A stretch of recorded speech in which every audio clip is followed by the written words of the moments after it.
본문의 말씀을 가지고 나는 남편입니다, 나는 아내입니다 라고 하는 제목으로 말씀을 나누려고 합니다. 남편의 역할이 뭔가? 남편은 뭐 하는 사람일까? 또 아내는 역할이 뭐고 또 어떻게 살아야 되는가? 근데 오늘 그 이야기가 성경을 통해서 우리에게 나오고 있는데, 사실은 오늘 본문의 맨 마지막 절이 우리에게 그거를 결론적으로 말씀을 해주세요. 그게 뭐냐면 남편이 해야 될 일에 가장 중요한 건 뭐냐면 아내를 사랑하는 겁니다. 그리고 아내가 해야 될 마지막 그 결론은 뭐냐면 남편을 존경하라고 하는 겁니다. 이 말은 뭐냐면 그 위치라고 하는 겁니다. 다시 말해서 남편이냐 아내냐, 이 일은 세상의 그 어떤 위치보다도 가장 중요한 위치라고 하는 겁니다. 그 위치들을 잘 지키지 못하니까 우리는 자꾸 애기 아빠, 애기 엄마로서 존재하는 경우가 너무 많은 거예요. 아닙니다. 그냥 여보 당신이 가장 중요한 그런 관계라고 하는 거죠. 그리고 또 이 이야기들은 또 우선순위에 관한 문제예요. 이게 무슨 애들 때문에 남편과 아내가 뒷전으로 밀려나가고 일 때문에 피곤하고 바쁘다고 하는 이유 때문에 하다못해 요즘은 애완동물 때문에, 강아지를 키우고 고양이 때문에 남편의 모습이 아내의 모습 점점 밀려나간다? 그건 아니라고 하는 겁니다.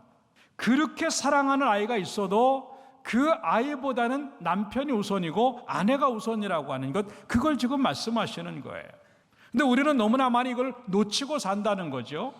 내가 지금 바쁘니까, 내가 지금 피곤하니까, 애들을 봐야 되니까, 일해야 되니까, 돈 벌어야 되니까, 이건 자기의 위치도 모르고 우선순위에도 밀려나니까 설사 애들은 키우고 돈은 좀 벌고 좀 더 나은 삶들은 주어지는데 부부관계는 무너지는 거예요. 그래서 성경은 그렇게 되면 안 된다라고 하면서 우리에게 그 위치를 찾으라고 지금 말씀하시는 것이 본문의 이야기라고 하는 것입니다. 남편을 생각하지 아니하는 아내, 아내를 생각하지 않는 남편이라고 한다면, 다시 말해서 부부 관계가 문제가 있다고 한다면 절대로 그 가정은 행복해질 수 없다고 하는 겁니다. 그래서 오늘 31절은 어느 정도까지 말을 하고 있냐면, 그러므로 사람이 부모를 떠나, 부모를 떠난다고 하는 것은요, 다른 것, 그 모든 것을 다 잘라놓는다고 하는 의미입니다. 부모, 형제 그 무엇이라도 다 잘라놓고 오직 그의 아내와 합하여 그들이 한 육체가 된다. 이게 하나님이 원하시는 부부의 모습이라고 하는 것입니다. 나는 과연 우리 남편을 어떻게 생각하고 있는가? 나는 우리 아내를 어떻게 생각할까? 물론 나름대로 실수도 많이 하고 또 마음에 안 드는 부분들도 있고 또 문제를 일으키기도 하고 손해를 끼치기도 하고 정말 생각할 수 없는 그런 일들을 하고, 그런 것 때문에 미운 부분들도 있고 또 속상한 부분도 많이 있을지도 모르고, 그렇지만도 다시 한번 내 역할들을 돌아보면서 상대가 어떻게든 간에 나는 남편이라면 남편의 역할 잘하고, 나는 아내라면 아내의 역할 잘하겠다고 하는 생각을 갖고 오늘 예배 드림으로 말미암아 각자의 삶에 잘 감당되어지는 것으로 인해서 상대방이 행복하고 가정이 행복해지는 역사 있기를 주님의 이름으로 축원합니다. 물론 이 가운데 사별을 한 분들이나 또 이혼에 또 아픔이 있는 부분들도 있어요.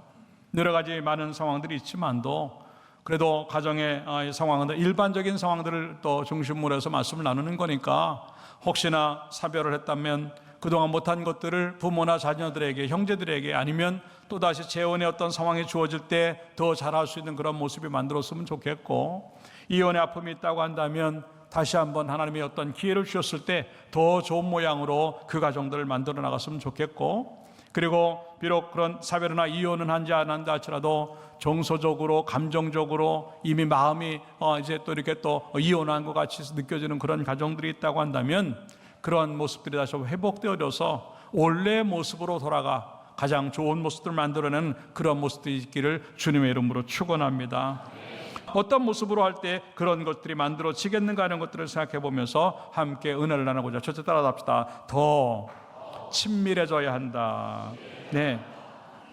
오늘 23절의 말씀해 보니까 남편이 아내의 머리됨이라고 하는 말이 있습니다. 아내는 몸이고 남편은 머리다라고 하는 겁니다. 이러면 이 아내들은 굉장히 기분이 나쁘죠. 아니 남편이 뭔데 머리고 우리는 몸이냐. 이거는요 무슨 상하 관계 높고 낮음의 문제가 아닙니다. 이 머리가 몸에서 이제 떨어지거나 몸이 머리에서 떨어지면 죽는 거예요. 이게 생명적 유기체라고 하는 겁니다. 함께 있어야만 살아 있을 수 있는 거예요. 마찬가지로 아내와 남편의 관계는 그렇다라고 하는 겁니다. 어떤 경우에도 떨어져서 살면 안 되고 멀어지면 안 되는 관계가 이 부부 관계라고 하는 겁니다. 근데 오늘날 너무나 많이 떨어져 있어요. 그러니까 죽은 가정같이 되는 거예요. 너무나 많이 멀어져 있어요. 그러니까 부부 아닌 것처럼 살아가는 우리의 모습들이 발견된다고 하는 겁니다. 함께하고 싶지 않은 거예요. 마음을 주고 싶지 않고요, 감정을 주고 싶지 않아요. 감정을 줄 때는요 열만 나요. 분노만 일어나고 화만 나서 그냥 막 쏟아 부을 수밖에 없는 그런 모습들. 아니면 또 뭐든 말도 섞고 싶지 않고 함께 시간 보내고 싶지 않고 그냥 너는 너 나는 나 그냥 그렇게 살고 싶은 이 시대를 살아가는 것이 오늘날의 현상이 되는 게 참 많아요. 근데 성경은 그렇게 말하잖아요. 베드로서 3장 7절에 보시니까 뭐라고 말씀하냐면 동거해라, 함께 동거하라 그렇게 말을 하고 있어요. 네.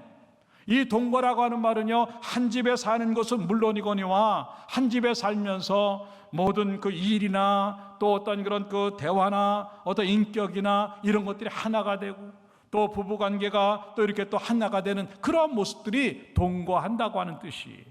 근데 이 시대가 자꾸 변하고 문화가 자꾸 변하니까 가치관들이 변하니까 하나 되는 것들을 자꾸 둘로 나누려고 하는 이 시대를 좀 살아가고 있는데 저는 여러분들 다시 한번 여러분 마음에 걸리는 것들이 있다 할지라도 부부는 함께 해야 된다고 하는 것들을 생각하면서 다시 친해지는 시간을 만들기를 주님의 이름으로 축원합니다. 이 남편과 아내의 역할이라고 하는 것은요 각자의 해야 될 일이 있지만 함께 해야 될 것들이 있단 말입니다. 부부는 그냥 가족으로 살아가는 게 아닙니다. 근데 그냥 가족이니까 라고 하는 생각을 해요. 31절에 나오는 그 이야기가 뭐냐면 그 둘이 한 육체가 되었다라고 하는 것은요 가족 이상이에요. 그리고 32절에 가보면 크도다 이 비밀이여 라고 말하고 있는데 이거는 부부만이 아는 비밀이 있는 거예요. 그게 바로 부부 생활이고 잠자리예요. 요즘 너무나 많이 부부간에 함께하는 것들 친밀함이 없어지니까 부부간에 손을 잡지도 않고 팔짱도 끼지도 않고 포옹도 하지 않고 안아주는 것도 없고 부부가 잠자리도 하지 않는 이런 시대를 지금 살아가고 있어요. 여러 가지가 이유도 있겠죠. 바쁘다, 힘들다, 이런 것도 있지만 너무나 많이 휴대폰, 또 무슨 컴퓨터 이런 것들이 있어서 부부 생활을 그렇게 크게 느끼지 않으면서 각자의 삶을 즐기는 이 시대를 살아가기 때문에 그런다고 하는 거죠. 얼마나 끔찍해요. 그러니까 점점 사이는 멀어지고 사이는 점점 어려워지는 거예요. 그러나 아까 다시 31절로 돌아가면 어느 정도까지 하나님은 말씀하시냐면 부모를 떠나 그의 아내와 합하여라고 하는, 합하여라고 하는 단어는요 굉장히 엄한 단어입니다. 이거는 악교를 붙였다, 본드로 붙였다고 하는 뜻이에요. 그래 누군가 하나가 떨어져 나가면 그냥 떨어져 나가는 것이 아니라 그 인생이 찢어지는 거예요. 이게 부부거든요. 서로 보폭도 맞춰주고 서로 속도도 맞춰주고 서로 대화도 하고 이게 친밀함인데 이 친밀함을 놓쳤단 말입니다. 아니 어느 순간까지는 됐어요. 근데 어느 순간부터 안 돼요. 왜? 이제는 별로 그렇게 해주고 싶지 않은 거예요. 여러분 그렇기 때문에 이런 친밀함이 중요한 것 중에 하나가 뭐냐면 상대를 먼저 생각하면 그게 가능해요. 연애 시절과 결혼 시절의 가장 큰 차이가 뭔지 알아요? 연애 시절에는요 상대를 위해 줬어요. 근데 결혼하면 나를 위해 달라 그래요. 나밖에 몰라요. 내가 얼마나 아픈 줄 알아? 내가 얼마나 힘든 줄 알아? 내가 얼마나 바쁜 줄 알아? 내가 얼마나 속상한 줄 알아? 내가 얼마나 화난 줄 알아? 그러면 상대는 화 안 났나요? 상대는 속 안 상한가요? 상대는 안 바쁘고 안 피곤한가요? 근데 상대를 생각하지 않아요. 결혼하면. 지금까지는 그렇게 살았다 할지라도 다시 한번 여러분의 인생이 이 사람하고 멀어지면 내 인생 깨지고 이 사람하고 떨어지면 내 인생은 찢어진다고 하는 생각에 계속 같이 하고 함께하고 오히려 시간이 지날수록 더 친밀한 관계로 갈 수 있는 우리들의 모습이 만들어져서 복되기를 주님의 이름으로 축원합니다. 고린도전서 7장 5절에는 어느 정도까지 얘기하고 있냐면 따라서 서로 분방하지 말라. 기도하기 위해서 외에는 방도 각각 쓰면 안 된다고 하는 거예요. 얼마나 가깝게 살아야 된다고 하는 것들을 생각을 하고, 그런 게 아니라 할지라도 내 마음이라도, 내 정서적으로도 내 감정적으로도 난 저 사람하고 떨어지면 안 되지라고 하는 생각으로 함께 할 수 있고 그 사람에게 맞춰줄 수 있는 그런 모습 되기를 주님의 이름으로 축원합니다. 이쁜 구석이 없다고요? 그래도 이뻐해야 돼요. 매력이 없다고요? 그래도 매력적으로 봐주는 거예요. 좋은 게 안 보인다고요? 그래도 좋게 봐주는 거예요. 그게 친밀함이라고 하는 겁니다. 다시 한번 오늘 집에 가면 여러분들, 내 배우자는 세상에서 가장 예쁘고 세상에서 가장 멋있다고 생각하고 그렇게 대해줄 수 있는 그런 모습들이 만들어져서 정말 여러분들 가운데 친밀함이 느껴지고, 아, 이 사람은 나에게 가장 소중한 사람이야 느껴지는 그런 모습들을 만들기를 주님의 이름으로 축원합니다. 두 번째 따라서 합시다. 더 성숙해져야 한다. 예, 29절의 말씀에 보니까 오직 양육하여 보호하기를 그리스도께서 교회에게 함과 같이 하나니라고 기록을 하고 있습니다. 양육한다고 하는 것은 길러낸다는 거잖아요. 이건 원어의 뜻이 뭐냐면 성숙하게 만들도록 감싸준다라고 하는 뜻입니다. 부모가 자녀들을 양육할 때 이 아이들이 잘 자라도록 계속 감싸주고 도와주듯이 부부 사이에도 이러한 양육의 마음이 필요하다고 하는 겁니다. 보호해주는 것이 필요하다고 하는 겁니다. 근데 이 양육이 잘 되느냐고요? 너무 철이 안 들었잖아요. 너무 자기 멋대로 살고 너무 자기 하고 싶은 대로 사는 그런 모습이 된다고 하는 것이지요. 그러나 그들이 모자라는 게 보이고 그들이 부족한 게 보일 때 나는 누군가 하는 거예요. 그거를 지적하는 사람이고 그걸 바꾸는 사람이 아니에요. 그 모자라고 철 안 들어가 있고 뭔가 부족한 것들을 자꾸 채워줘서 그 사람의 가장 좋은 것들이 나타나도록 만들어내는 것이 이 부부의 역할이라고 하는 겁니다. 나는 과연 나로 인해서 내 남편이 힘을 얻을까? 힘이 빠질까? 나는 과연 내 아내가 나 때문에 힘이 날까? 나만 보면 힘이 빠질까? 나로 인해서 내 남편이 웃을까? 울고 싶을까? 나로 인해서 우리 아내가 웃을 수 있을까? 울고 싶을까? 예, 너무 많이 우리는요 그걸 생각하지 않아요. 아까도 얘기했지만 내가 힘든데 내가 예, 힘들지만 내가 힘든 만큼 상대도 힘들 수 있다고 하는 생각에 나를 조금 접어두고 상대를 자꾸 키워낼 수 있고 상대의 장점들과 상대의 좋은 것, 상대가 가지고 있는 매력적인 것들 자꾸 끌어올리도록 만드는 것이 이게 부부의 역할이라고 하는 겁니다. 이게 성숙해지는 것이에요. 나로 인해서 내가 연애 때 기대했던 그 모습이 그 남편에게 나오는지, 나로 인해서 기대했던 그 아내의 가장 좋은 점이 그대로 올라오는지, 아니면 그 좋았던 것들이 어느 순간에 다 없어졌어. 매력도 없어지고 사랑스러움도 없어지고 가장 바둥바둥 사는 것만 남고 억척스럽고 뭔가 나쁜 것들만 남겨졌다. 예, 그 사람의 안 좋은 성품일 수도 있지만도 어쩌면 나 때문에 상대방이 망가진 것도 있어요. 우리 남편이 그렇게 나쁜 사람이 아니었는데 나 때문에 우리 남편의 성격이 이상해졌구나 생각했을 수 있어요. 우리 아내 그렇게 나쁜 사람이 아니었는데 나 때문에 내 아내가 이상해졌구나 생각할 수 있어야 되는 거예요. 때로는 나의 말투로 인해서, 때로는 나의 표정과 나의 행동으로 인해서 상대방이 무너지는 게 얼마나 많은가 하는 거죠. 특별히 말은요 중요해요. 말 함부로 하지 않기를 주님의 이름으로 축원합니다. 함부로 지적하고 함부로 잔소리하지 말아요. 잔소리하면 할수록 마음의 문을 닫아요. 차라리 바꾸고 싶으면요 그 사람을 자꾸 이렇게 칭찬해주고 격려해주고요 잔소리하지 말고요 대화를 해야 돼요. 잠깐 좀 봐요 여보. 내가 당신 다 좋은데 이것 때문에 너무 힘든데 당신 좀 바꿔줬으면 좋겠다고 부탁하고 정중하게 얘기하고, 그게 대화거든요. 또 대놓고 화내는 게 대화인 가정도 있죠. 들어주세요. 아내가 무슨 말을 하는지 들어줘야 되고 남편이 무슨 얘기를 하는지 들어줘야 되는 거예요. 그러니까 이런 것들이 안 되니까 이게 자꾸 우리는 깨진 가정을 갖고 살아가는 모습들을 많이 발견한다고 하는 것이죠.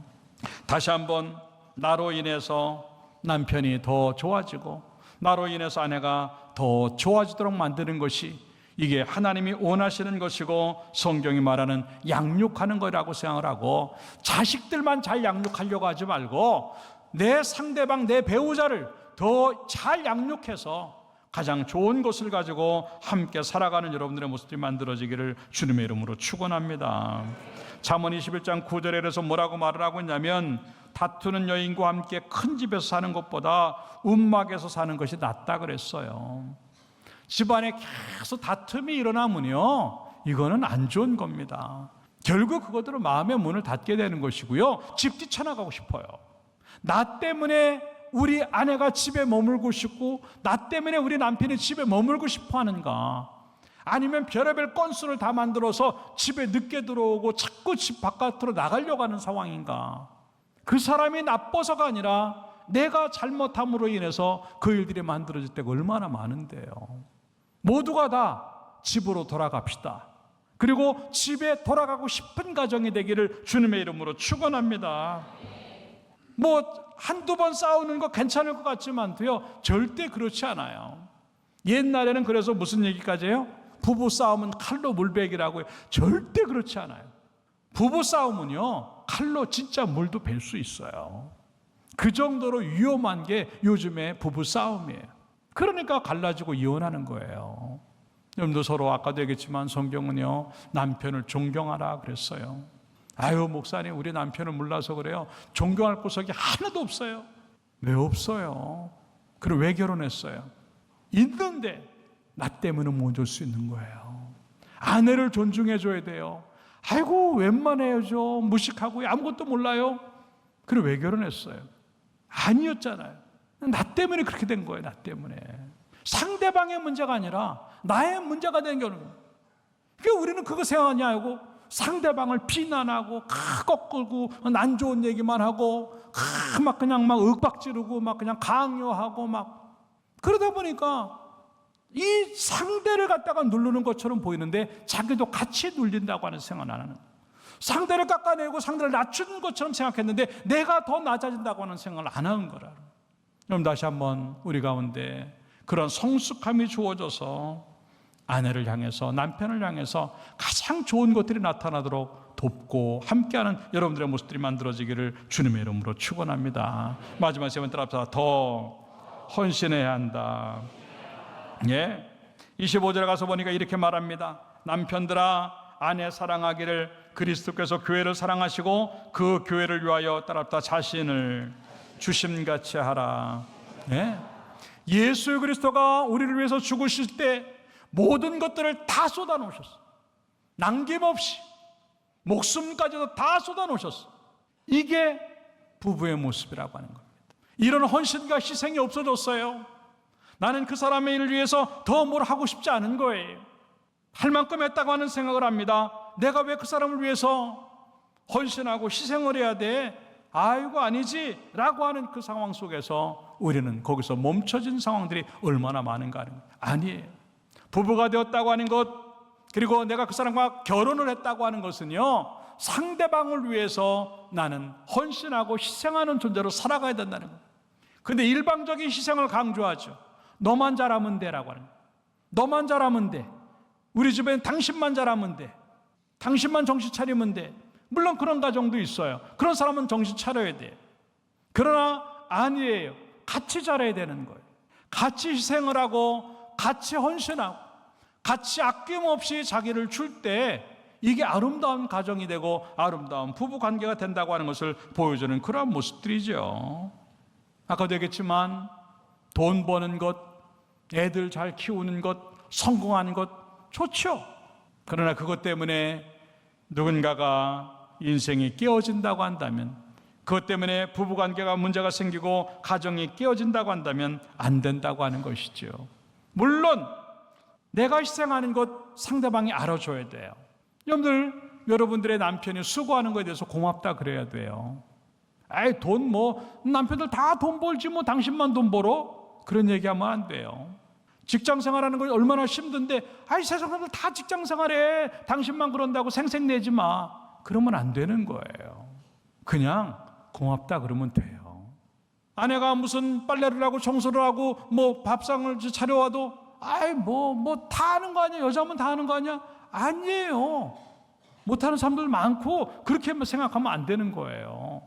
그걸 고맙다 그래야 되는 거예요. 우리 옆에 분하고 함께 손잡고 고맙습니다 라고. 미안하면 미안하다 그래야죠. 왜 미안한 일을 하면서 미안하다가 안 그래요? 여러분들 작은 거라도 고마우면 고맙다, 미안하면 미안하다 그렇게 표현할 수 있어야 돼요. 한 번 더 하죠. 옆에 분한테 내가 혹시 잘못한 게 있으면 미안해요 라고 인사하겠습니다. 사랑한다는 말도 자주 해야 돼요. 사랑한다는 얘기 안 하면 몰라요. 여자 마음도 모르고 아내 마음도 몰라요. 그걸 얘기해야만 되는 겁니다. 이제 우리 엘드린 교회는요, 그냥 부부가 만나면 사랑의 소리 많이 하기를 주님의 이름으로 축원합니다. 그것이 헌신이고 그게 희생이에요. 작은 것부터 시작해야 큰 게 일어나는데 우리는 어쩌다 한방 이벤트, 여러분 이벤트 많이 안 해도 좋아요. 그냥 일상의 삶들 속에서 고맙다, 미안하다, 사랑한다 이 소리만 잘해도요 이벤트가 나올 줄로 믿습니다. 내가 제일 사랑하는 사람인데 뭘 못하겠어요? 왜 남들한테 잘하느냐고요? 내 아내, 내 남편에게 제일 잘하기를 주님의 이름으로 축원합니다. 결론적으로 말씀을 드립니다. 나는 남편이에요. 누구 아빠보다도 누구의 자식보다도 중요한 위치에 있어요. 나는 아내예요. 누구의 엄마보다도 누구의 딸보다도 더 중요한 위치가 있어요. 바로 그거예요. 그 남편이 해야 될 일이 있고 아내가 해야 될 일이 있어요. 성경은 뭐라고 말하냐면 남편들아 아내를 네 몸같이 사랑하라 그랬어요. 남자들 자기 몸 끔찍이 아끼잖아요. 아내들 보고는 성경이 뭐라고 말하냐면 내 남편을 존경하라 그랬어요. 존경할 만하지 않고 무시하고 싶은 그러한 상황이라 할지라도 존경해야 된다고 하는 거예요. 이럴 때 하나님의 역사가 들어가는 것이고 이럴 때 우리가 알지 못했던 가장 좋은 것들이 나올 수 있다고 하는 생각들을 가지고 내 위치와 역할을 다시 찾아서 잘함으로 말미암아 부부가 행복할 때 자식도 행복한 것이고 부부가 행복할 때 가장 행복한 가정이 나올 수 있다고 하는 것들을 생각하고 이러한 가정들이 만들어지기를 주님의 이름으로 축원합니다.